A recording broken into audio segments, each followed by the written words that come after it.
This week, another solo show coming to you still from Merida, Mexico. I'm in a new apartment around the corner from the other one. It is only slightly less echoey because it is only slightly less old. But it's as good as it's going to get while I'm still in the country. And it's been a couple of weeks since the last show. And yeah, much of that has been, it's been somewhat difficult to find a place to record in a country that's echoey inside and delightfully loud outside. But this is all right. I did some audio tests on it, and it's really just going to be me speaking for a few minutes before I hand over to the main event. But yeah, that's been a big part of the delay. The other part of the delay, I guess, or the gap, has been, it's been kind of like necessary for me to get lost in the world again. It's how I know how to write books, and I'm here finishing my fortune-telling book, the companion book to the Fortune's Fools project, and also just focusing on my own healing journey and all that kind of stuff. But it's been, I mean, it could have come sooner, but it's been good that this came, I guess, so soon after the release of Ani.Mystic.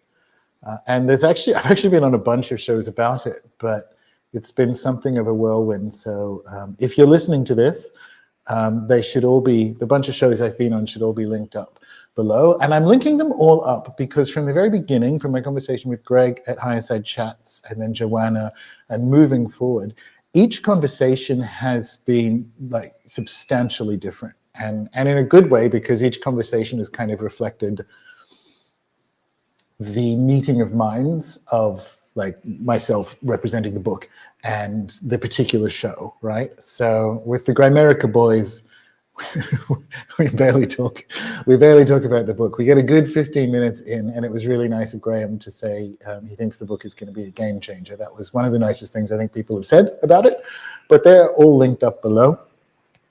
With the exception of, if you're listening to this, with the exception of the Watkins call that I had last week or the week before, where I got to chat to some of the Watkins guys, Watkins Books in London, about Ani.Mystic. And I'm sharing the audio. If you're listening to this, if you're driving or what have you, you don't need to do anything different. The audio from that conversation is about to start, right? If you're watching this on YouTube, you will find the Watkins video linked up below. And the reason I'm sharing this one is, well, a bunch of reasons. I got some really good questions, not surprisingly, out of the audience and the Watkins guys. So I think it's the best mouthfeel or opportunity to get the mouthfeel of the book, right?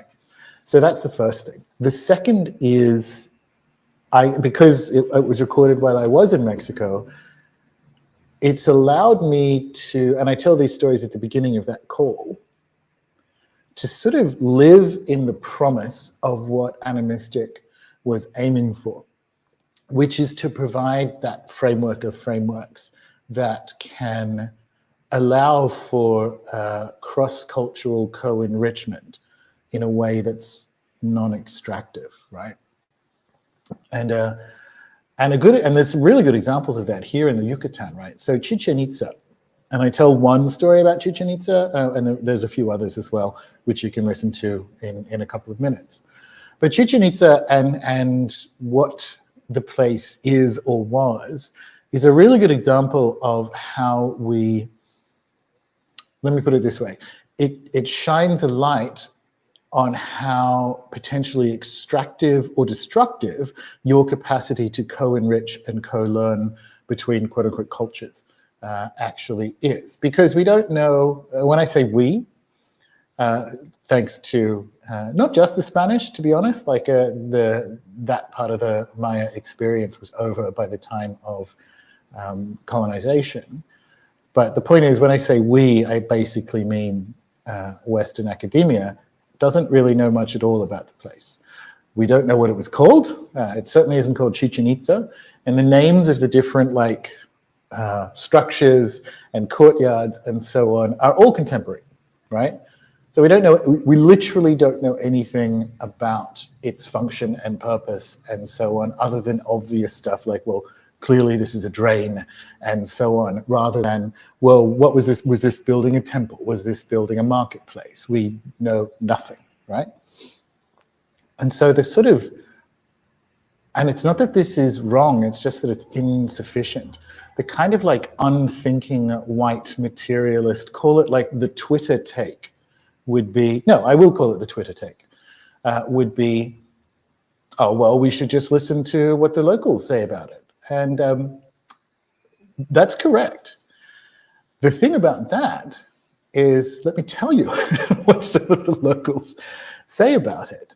That it is a cosmic university that is still functioning in other dimensions, and that at certain full moons you will have a spectral, but not really, more like trans-dimensional procession from the kind of main pyramid along where all the vendors sell their tat to the Cenote Sagrada, the sacred cenote, which is about a mile, maybe a bit less away. And that the sacrifices that went on there were because the culture by then had declined from how it was set up by a kind of cross-dimensional Jaguar-based Illuminati, like as in good guys, like, and so the wisdom keepers across dimensions who have the idea of, so basically child sacrifice is a declined idea of moving energy into the spirit world and back, right? So that's what the locals say about it. Not all the locals, because again, you're dealing with a place that has a kind of official amnesia, you know?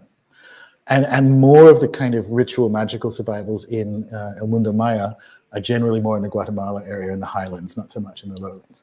But that's what you'll get out of some of the locals. It's what I got out of my driver, who's from Merida, and all the rest of it.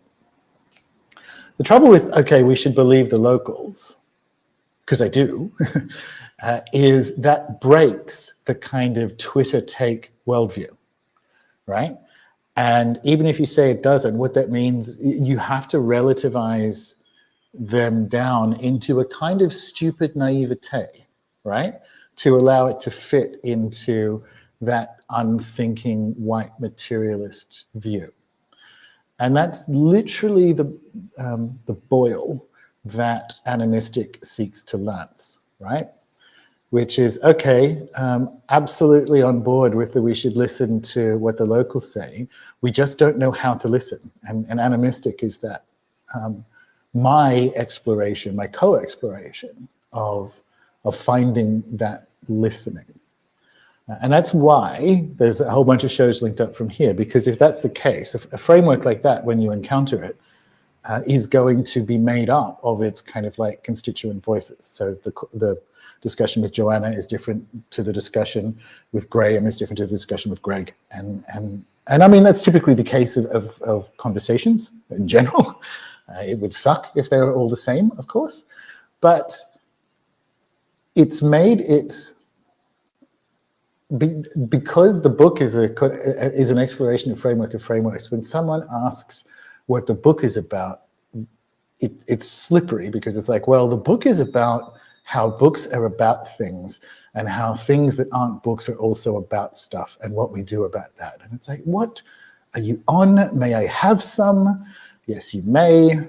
And that's, so me trying to sit with like how I want to share the discussions, the public discussions that have arisen around Ani.Mystic in a month or so, month and a half since it's come out, is this way. And it's me kind of giving a really, well, this context, and having the opportunity to sit back and think with the book on very different country and in very different life ways. And it's, when I say it's held up, I mean, it's actually allowed me, it's facilitated some learnings and some engagements from place and people that have been really moving. This is my last week in Mexico before I move on. So I'm kind of, I've been here, whatever it is, a month and a half, and I've only got 1 week left. And so I'm at that stage of the journey where I'm thinking like, were you doing your imaginal packing, right? Like you're beginning that process of integration. And for me, this journey's been defined, or this time has been defined by time itself, like opening with the Astro-Gnostic conference where I spoke about time. And then within that time, it's been healing and sitting with the book. And so hopefully you get a chance, because I do think we'll have another show next week. And then I'm obviously moving into the jungle and so on for the next bit. So I'm going to try and stack up some shows. But we should have weekly episodes should return from now, for at least till the end of May. And then there might be a week or two off in June. But the reason I mentioned all of that is there is a bunch of shows linked up below this video, or if you're listening to it, in the show notes. And if you are so inclined and wish to kind of like deep dive on some of those discussions around Ani.Mystic and animism and all of that, you can find them. And so without very much more ado, if you're watching this video on YouTube, it's coming to an end, and please do click on to the Watkins talk. And if you're listening to this, you don't need to do shit. We are moving on to the Watkins talk right now. Okay, enjoy.